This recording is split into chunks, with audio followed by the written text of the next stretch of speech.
हमारा कई बार जन्म हुआ है। यही बात समझाने के लिए प्राचीन बरही को नारद जी ने पुरंजनोपाख्यान की चर्चा सुनाई। भरत जी नाम के ज्ञानी संत जो प्रियव्रत के वंशज हैं, प्रियव्रत जी का विवाह विश्वकर्मा की पुत्री वर्हिष्मती से हुआ। इनके पुत्र आग्नेत्र, फिर नाभि, फिर ऋषभदेव, फिर भरत। भरत जी परिवार को छोड़कर गंडकी नदी के तट पर चले गए और एक मृग के बच्चे से प्यार कर लिया। मृग पानी में बहता जा रहा था। मृग जैसे आप कुत्ता पाल लेते हो ना, ऐसे भरत जी ने मृग पाल लिया। ये कौन से भरत हैं? हमारे देश में 3 भरत हुए हैं। एक तो भरत राम जी के भाई भरत, एक शकुंतला नंदन भरत, और तीसरे ये भरत जिनकी कथा हम अब सुना रहे हैं। 3 भरत, इन तीनों के नाम पर देश का नाम भारत पड़ा। भारत, शकुंतला नंदन पुत्र भरत से इस देश का नाम भारत पड़ा है। तो भरत जी एक मृग को पाल लेते हैं, अपने घर ले आए, उसको खिलाएं पिलाएं, और एक दिन वो मृग भरत जी मरने लगे। जैसे आप लोग कुत्ता पाल लेते हो तो पाल लेना ठीक है, रोटी दो, पानी दो, सब बढ़िया, लेकिन उससे ना अटैचमेंट हो गया, प्यार हो गया। अब भरत जी जब मरने लगे, उन्होंने सोचा मेरे मरने के बाद मेरे मृग का क्या होगा। मृग का चिंतन करते करते वो जब मरे तो यमराज जी ने कहा कि आप मृग का चिंतन करते आए हैं, अब आपको मृग की योनि में जाना पड़ेगा। भरत जैसे ज्ञानी को मृग बनना पड़ा। क्यों बनना पड़ा? क्योंकि चिंतन मृग का किया है। इसलिए आप लोगों से कहूं, आप लोग मरते समय किसी का चिंतन मत करना, क्योंकि जो कर्म आपसे होगा वही आपका आज का कर्म कल का भविष्य बनेगा, कल का भाग्य बनेगा। जो आज करोगे अच्छा या बुरा, वही तो आपका भविष्य है। जैसे माँ बाप क्या कहते हैं, बेटा पढ़ ले, बेटा पढ़ ले, क्योंकि तू आज जो पढ़ लेगा वही तेरे भविष्य में काम आएगा। तो वर्तमान की पढ़ाई ही तो भविष्य में काम आती है। बोलो हाँ, वर्तमान में किया गया कर्म अच्छा या बुरा ही तो भविष्य के काम आता है। उसी तरह इस जन्म में किया गया अच्छा या बुरा कर्म ही तो आपका अगला जन्म काम आएगा, उस अगले जन्म में काम आएगा। फिर उस जन्म का किया उसके अगले जन्म। अब आप कहो कि महाराज जी कितने जन्म होते हैं? चलता रहता है। कैसे? जैसे गेहूं का दाना, बोलो, गेहूं का दाना आपने माटी में डाल दिया, जरा पानी डाला तो क्या हो गया? गेहूं का दाना अंकुरित हो गया। फिर उसमें क्या हुआ? फल लगे, फिर गेहूं लगी, उसमें गेहूं पक गई फसल, तो फिर क्या निकले? दाने, बहुत सारे दाना गेहूं। फिर आपने फिर बो दिया तो फिर गेहूं तैयार, फिर बोया, फिर गेहूं। तो ये जो गेहूं का दाना है, ये गेहूं का दाना कब से चल रहा है? चलता चला जा रहा है। कितने बार इसको बोया गया, कितने बार काटा गया, कितने बार इसने। उसी तरह आप कितनी बार आए, कितनी बार गए, कितनी। इससे बचना कौन कौन चाहेगा कि हम भाई अब बहुत घूम लिए चक्कर में, अब बचे? कौन कौन बचना चाहेगा? मैया आप बचोगी? सही चाहती हो ना बचना? जन्म मृत्यु के चक्र में कौन इस चक्र में पड़े रहना चाहता है?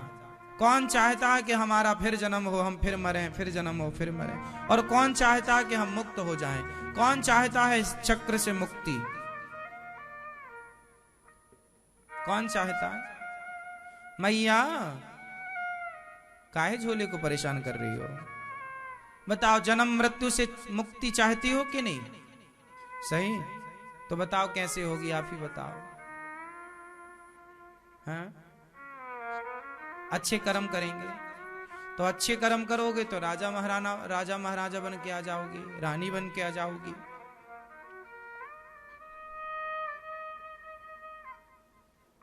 कर्म तो बंधन में डालते हैं, कर्म थोड़ी मुक्ति करते हैं।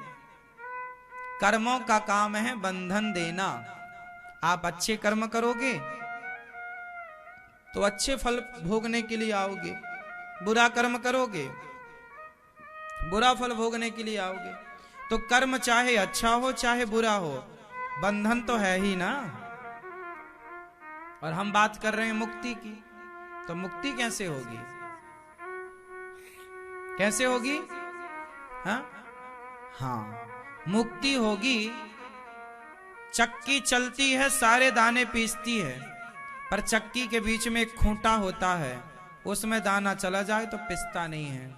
बस यही है, यदि जन्म और मृत्यु से मुक्ति चाहते हो, प्रत्येक कर्मों से मुक्ति चाहते हो, तो भगवान के आश्रित रह करके कार्य कीजिए, कर्म कीजिए, पर भगवान के बनकर। फिर वो कर्म आपको प्रभावित नहीं करेंगे। देखो, जेल में दो लोग जाते हैं, एक तो अपराधी जाता है, अपराध करके जाता है, और दूसरा जेलर जाता है। जेलर दिन भर कहां रहता है? जेल में। तो जेलर भी जेल के अंदर है और अपराधी भी जेल के अंदर है, पर एक अपराध करके गया है, एक पढ़ लिख करके गया है। हाँ या ना? जेल के अंदर दो हैं, एक अपराधी और दूसरा जेलर।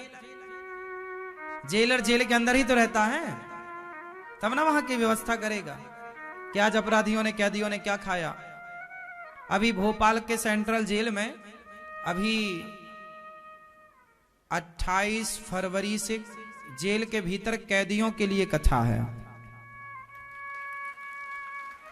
5,000 10,000 कैदी हैं, उनको कथा सुनाने जा रहे हैं। तो जेल के भीतर कथा है, भगवान की कथा है, तो सारे कैदी लोग सुनेंगे। भोपाल में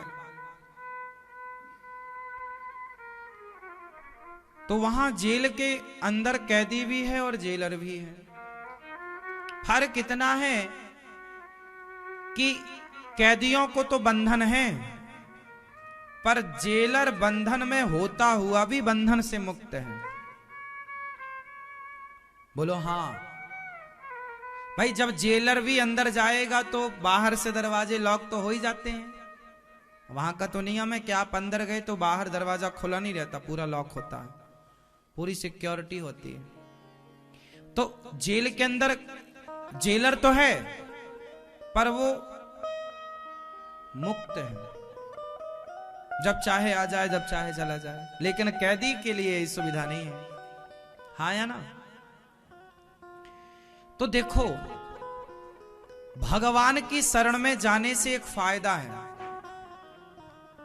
आप कर्म तो कीजिए, आप भगवान की शरण में नहीं गए और कर्म किया है, तो वो कर्म आपको बंधन में वैसे ही डालेगा जैसे कैदी बंधन में है।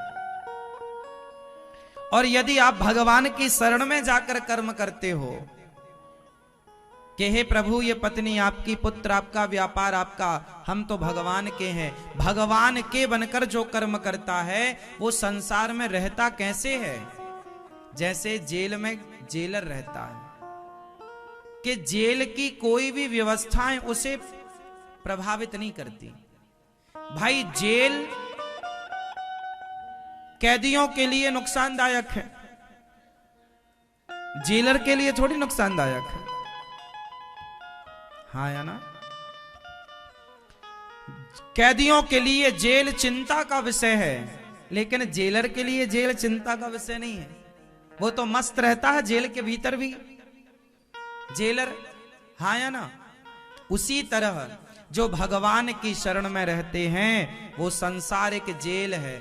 इस संसार में जो भक्त हैं वो जेलर की तरह रहते हैं, और जो भक्त नहीं है वो कैदियों की तरह रहते हैं। ये संसार एक जेल है। इस जेल में लोग परेशान क्यों हैं? जैसे कैदी लोग परेशान होते हैं, क्योंकि आप भगवान से जुड़े नहीं हैं। जब भगवान से जुड़ जाएंगे तो आपका जो कर्म है फिर वो आपको बंधन में नहीं डालेगा, आपका कर्म आपको मुक्ति की ओर ले जाएगा।